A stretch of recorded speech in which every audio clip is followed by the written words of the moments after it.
भक्तजनों, माताओं, बहनों, सादर जय श्री कृष्ण। हमारे YouTube चैनल में आप सभी का बहुत बहुत स्वागत है। मैं हूं आपके साथ आचार्य धर्मेंद्र शास्त्री। अब हम आप सभी को कार्तिक मास महात्म कथा अध्याय 19 सुनाने जा रहे हैं। आप सभी से अनुरोध है कि कार्तिक मास के अध्याय की कथा का अंत तक श्रवण करिएगा और सुनने के बाद अधिक से अधिक लोगों को शेयर भी कर दीजिएगा। बोलिए श्री लक्ष्मी नारायण भगवान की जय। गुरुर्ब्रह्मा गुरुर्विष्णु गुरुर्देवो महेश्वरा, गुरुः साक्षात् परब्रह्म तस्मै श्री गुरुवे नमः। कृष्णाय वासुदेवाय हरये परमात्मने प्रणतः क्लेशनाशाय गोविन्दाय नमो नमः। वसुदेव सुतं देवं कंसचाणूरमर्दनं देवकी परमानंदं कृष्णं वंदे जगद्गुरुं, कृष्णं वंदे जगद्गुरुं। बोलिए श्री लक्ष्मी नारायण भगवान की जय। आप सभी से अनुरोध है कि कार्तिक मास के 19वें अध्याय की कथा को अंत तक सुनिएगा और सुनने के बाद अधिक से अधिक लोगों को शेयर भी कर दीजिएगा। बोलिए श्री लक्ष्मी नारायण भगवान की जय। श्री विष्णु मम हृदय में प्रेरणा करने वाले नाथ, लिखूं महात्म कार्तिक राखो सिर पर हाथ। राजा पृथु ने पूछा, हे नारद जी, अब आप यह कहिए कि भगवान विष्णु ने वहां जाकर के क्या किया तथा जलंधर की पत्नी का पतिव्रत किस प्रकार से भ्रष्ट हुआ था। नारद जी बोले कि जलंधर के नगर में जाकर के भगवान श्री हरि विष्णु जी ने उसकी पतिव्रता स्त्री वृंदा का पतिव्रत भंग करने का विचार किया। वे उसके नगर के उद्यान में जाकर के ठहर गए और रात में उसको स्वप्न दिया। वह भगवान विष्णु की माया और विचित्र कार्य पद्धति थी और उसकी माया द्वारा जब वृंदा ने रात में यह स्वप्न देखा कि उसका पति नग्न होकर सिर पर तेल लगाए महिष पर चढ़ा है, वह काले रंग के फूलों की माला पहने हुए है तथा उसके चारों ओर हिंसक जीव है, वह सिर मुंडाए हुए है, अंधकार में दक्षिण दिशा की ओर जा रहा है। उसने नगर को अपने साथ समुद्र में डूबा हुआ इत्यादि बहुत से स्वप्न देखे। तत्काल ही वह स्वप्न का विचार करने लगी। इतने में उसने सूर्य देव को उदय होते हुए देखा तो सूर्य में उसे एक छिद्र दिखाई दिया तथा वह कांतिहीन था। इसे उसने अनिष्ट जाना और वह भयभीत होकर के छज्जे, अटारी तथा भूमि कहीं भी शांति को प्राप्त न हुई और वह अपनी 2 सखियों के साथ में उपवन में गई। वहां भी उसे शांति नहीं प्राप्त हुई। फिर वह जंगल में निकल गई। वहां उसने सिंह के समान 2 भयंकर राक्षसों को देखा जिससे वह भयभीत होकर के भागने लगी। उसी क्षण उसके समक्ष अपने शिष्यों के सहित शांत मौनी तपस्वी वहां पर आ गए। भयभीत वृंदा उसके गले में अपना हाथ डाल उससे रक्षा की याचना करने लगी। मुनि ने अपनी एक ही हुंकार से उन राक्षसों को भगा दिया। वृंदा को आश्चर्य हुआ तथा वह भय से मुक्त होकर के मुनिनाथ को हाथ जोड़ करके प्रणाम करने लगी। फिर उसने मुनि से अपने पति के संबंध में उसकी कुशल क्षेम का प्रश्न किया। उसी समय 2 वानर मुनि के समक्ष आकर के हाथ जोड़ करके खड़े हो गए और जो ही मुनि ने भ्रकुटी संकेत किया त्यों ही वे उड़ करके आकाश मार्ग में चले गए। फिर जलंधर का सिर और धड़ लिए मुनि के आगे आ गए। तब वह अपने पति को मृत हुआ जान करके पृथ्वी पर गिर पड़ी और अनेक प्रकार से दारुण विलाप करने लगी।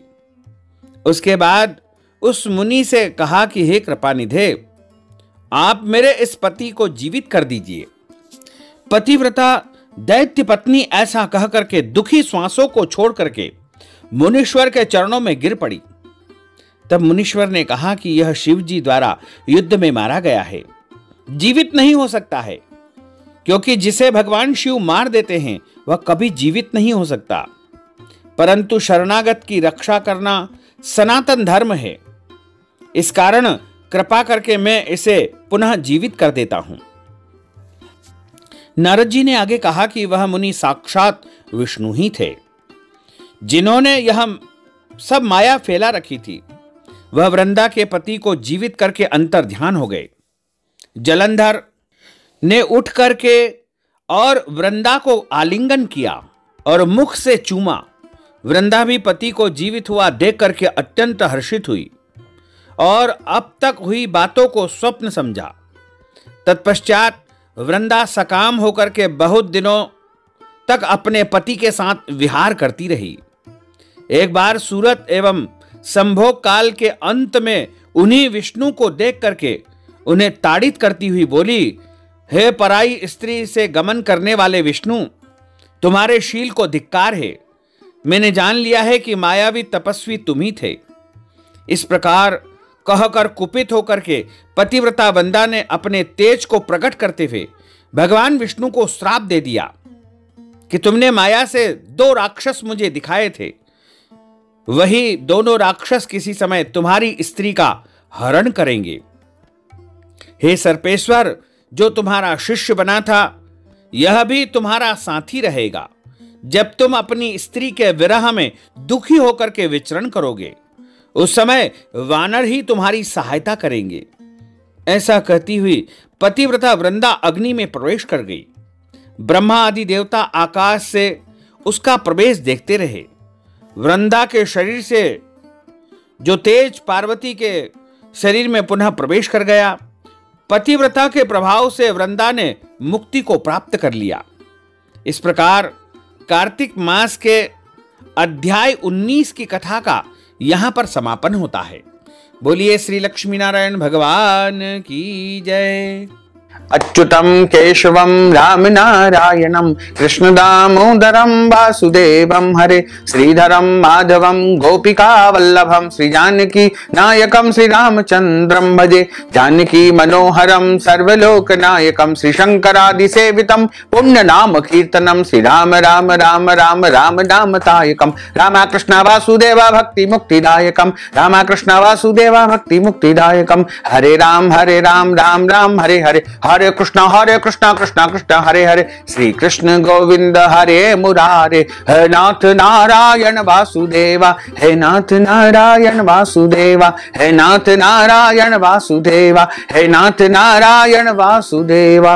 बोलिए श्री लक्ष्मी नारायण भगवान की जय। श्री वृंदावन बिहारी लाल की जय। श्री गिरिराज धरण की जय। श्री बालकृष्ण लाल की जय। श्री श्याम सुंदर यमुने महारानी की जय। जगत गुरु श्री वल्लभाधीश की जय। गोसाई जी परम दयाल की जय। श्री गुरुदेव की जय। लाडले लाल की जय। आज के आनंद की जय। धर्म की जय हो, अधर्म का नाश हो, प्राणियों में सद्भावना हो, विश्व का कल्याण हो। सनातन धर्म की जय हो, गौ माता की जय हो, नगर बस्ती की जय हो। आज के आनंद की जय हो, कल के आनंद की जय हो, परसों के आनंद की जय हो, बरसों बरसों के आनंद की जय हो। नमः पार्वती पते हर हर महादेव हर।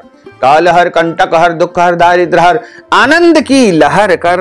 भक्तजनों, माताओं बहनों, आप सभी से अनुरोध है कि हमारे इस ज्ञानवर्धक वीडियो को अधिक से अधिक लोगों को शेयर करिएगा, लाइक करिएगा, कमेंट करिएगा। और यदि अभी तक आपने सब्सक्राइब नहीं किया है तो अभी और इसी समय सब्सक्राइब कर लीजिए, ताकि इसी प्रकार की ज्ञानवर्धक वीडियो आपको सबसे पहले प्राप्त हो सके। आपको और आपके पूरे परिवार को सादर जय श्री कृष्ण, सादर धन्यवाद।